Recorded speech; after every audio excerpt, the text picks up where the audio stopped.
Good morning guys. Dito tayo magpatubig. Ayan. Kahit makulimlim, mapatubig tayo.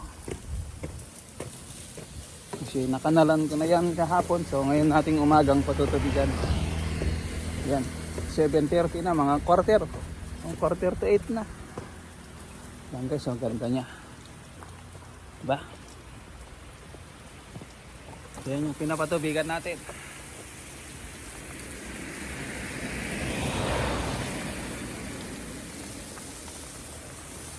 Ganda-ganda niyan, di ba? So, dito tayo sa loob.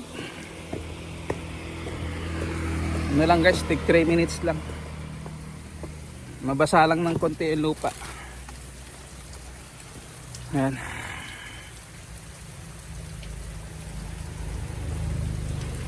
Ayan ang pinapatubigan natin. So ayan yung sitaw. Ready for planting na. So ayan guys, kita nyo may kanal na. Dakpan ko na ng konting lupa kasi yung, di ba, palabas yung mga ugat. So ayan. Take 3 minutes lang guys.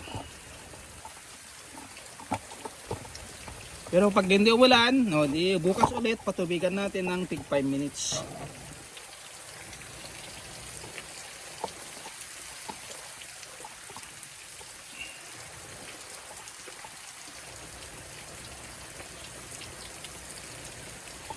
Ayan, may papaya pa dyan, oh. Sabi niya dwarf daw lahat yan. Sabi niya masarap daw kasi nag-try siya, bumili siya, yung nagtanim. 3.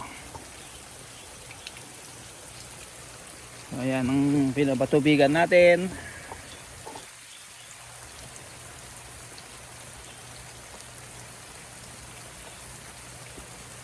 Bilis guys, no, gabaywang na siya.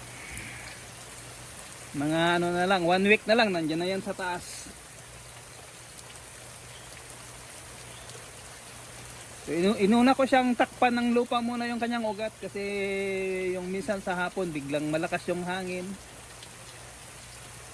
Then buti kahapon hindi nga umulan. So sinamantala kong kanalan. Ito, iniwi ko na tong ayan, pinangkanal ko. Ayan na yung pataba natin na sobra, hindi pa nailagay. Bukas natin yan lalagay. Pero kung may time ako mamayang hapon, baka i-live ko. So ngayon mamaya after ng watering matutulog ako. Kasi mamayang tanghali may medical din. After ng medical pag uwi tulog ulit. O kaya baka hindi na. Baka maglagay na tayo ng pataba. Tutubigan ko lang saglit 3 minutes. So ayan. So stop ko lang ang water pump. Then lipat natin sa may gitna.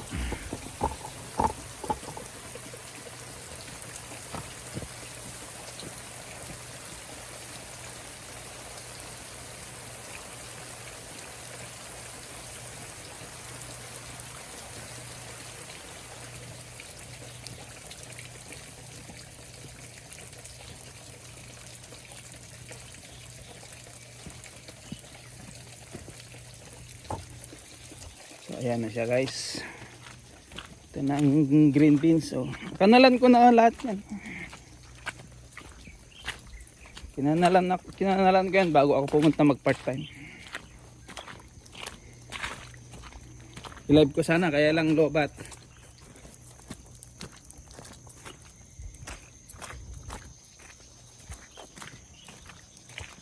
Pero dito may replanting tayo dito sa mga maliliit. Kaya nagpunla si Mrs. pang replanting natin yan dito sa green beans. Tayo sa may gitna, papunta naman doon sa dulo ang patubig natin.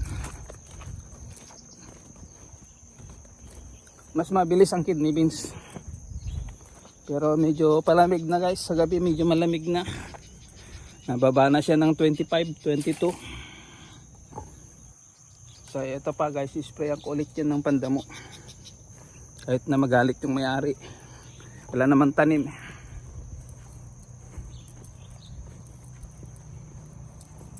So ayan, hindi nakita yung ugat dyan, oh.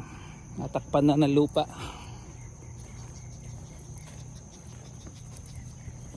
Then yung mga binhi natin, yan lang natin.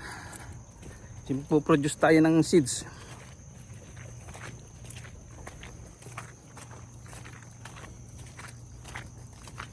Kasi marami talaga nahingi guys. Ganda kasi ng bunga niya. Abot ng 1 feet ang haba. Samantala karamihan ganyan lang. 6 inch, 5 inches lang. So i-on ko. On ko lang ang ating ano. Iwan ko lang rito. O, iwan lang natin dito ang camera. On natin ang patubig. O, nandun.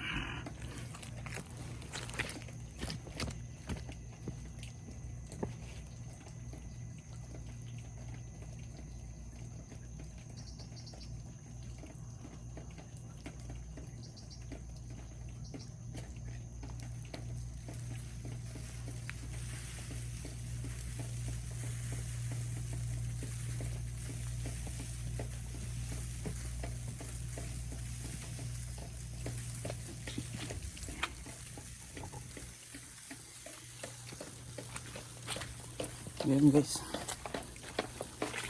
Yan yung pinunla ni Mrs. 1, 2, 3. Diba? Natakpan na natin pero wala pa siyang pataba.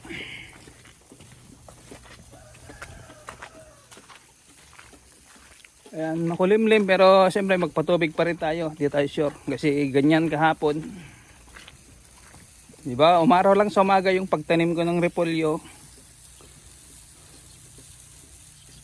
Then cutting ako din ngayon. Magpatubig lang rito. Tapos naman ng spray ng repolyo. Na-sprayan ko na yung repolyo.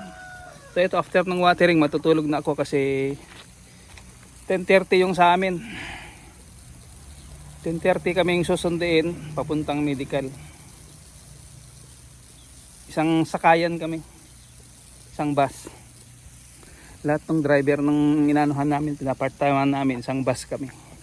Pang umaga sa pang gabi.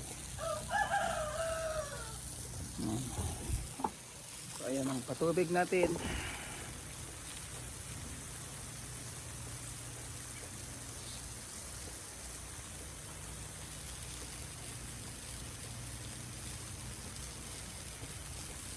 So 3 minutes lang naman yan guys. Mamaya doon na sa bandang dulo.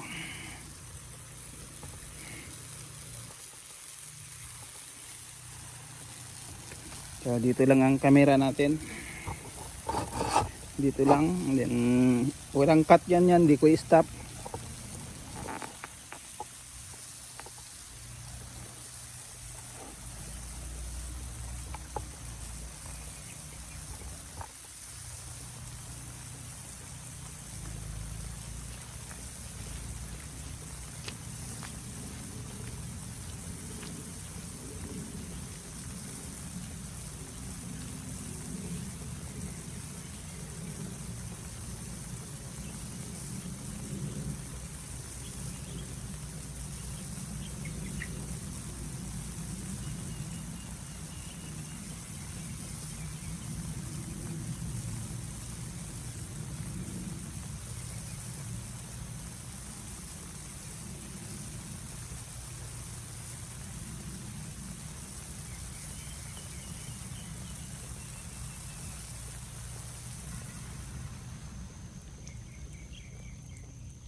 So let's go guys.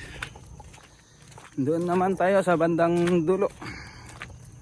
So ganyan lang patubig natin, lalagyan natin ng pataba mamayang hapon pag uwi galing galing tayo na medical, lalagay ng pataba. Ewan ko lang guys kung abot yung oras natin kasi mamayang gabi wala tayong part time. So itutulog natin mamayang gabi.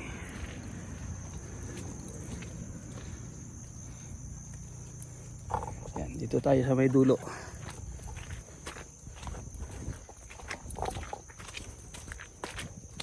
So dito sa isang linya na to halos iba isa lang yung good, yung dalawa na hindi siya maganda kasi nag-spray to. Nag-spray ng pandamo, medyo naanuhan. Umabot yung hamog ng gamot. Pero okay lang. Nag-spray nga siya, sayang yung saging. Sayang yung saging, nabulok lang. Di naman kasi pwedeng basta ko na lang kukunin na walang Ayan o. Ayan o, nabulok lahat. Sayang.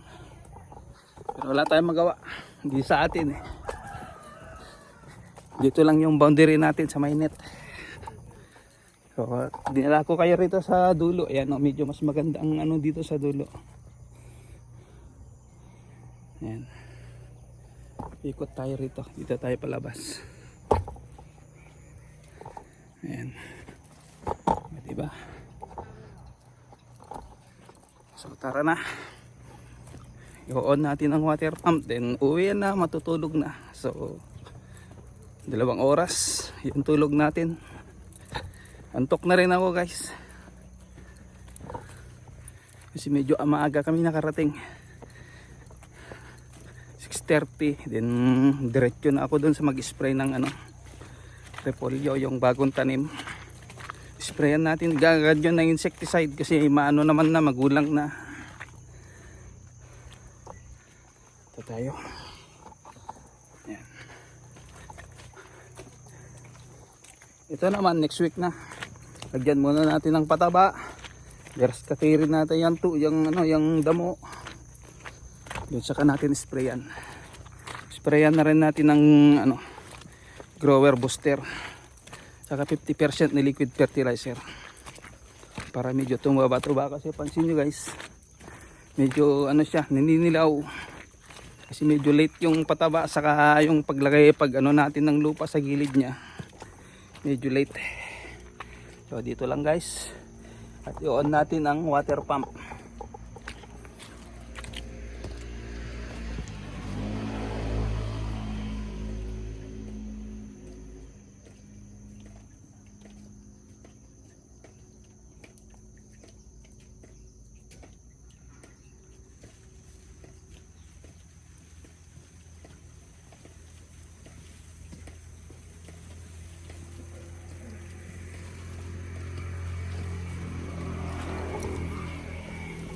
So ayun guys, ito nyo mas may dulo.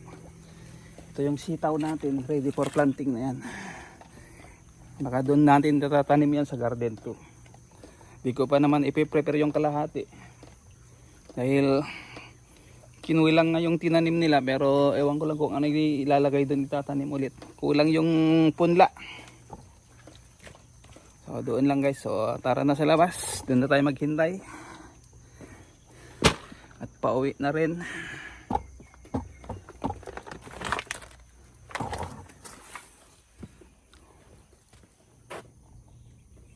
So i-close ko na to guys kasi 3 minutes lang naman. So tamang tama lang na 15 minutes tayo. Ayan. At start na natin ang makina habang nihintay natin. So dito lang guys. Dito lang. Diba? Ganda ng bulaklak. Ayan.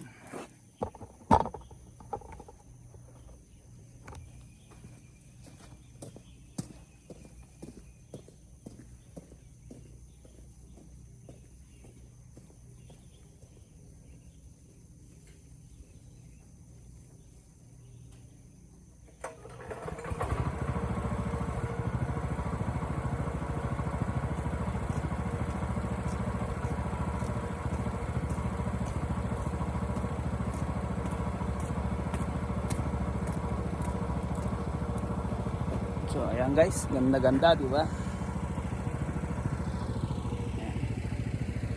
Nandoon yung pinapatubigan natin sa may pinakadulo. So thank you so much na. Tayo ay mag-end na at okay na rin yung patubig natin. So bye bye na guys. God bless everyone. Happy Sunday.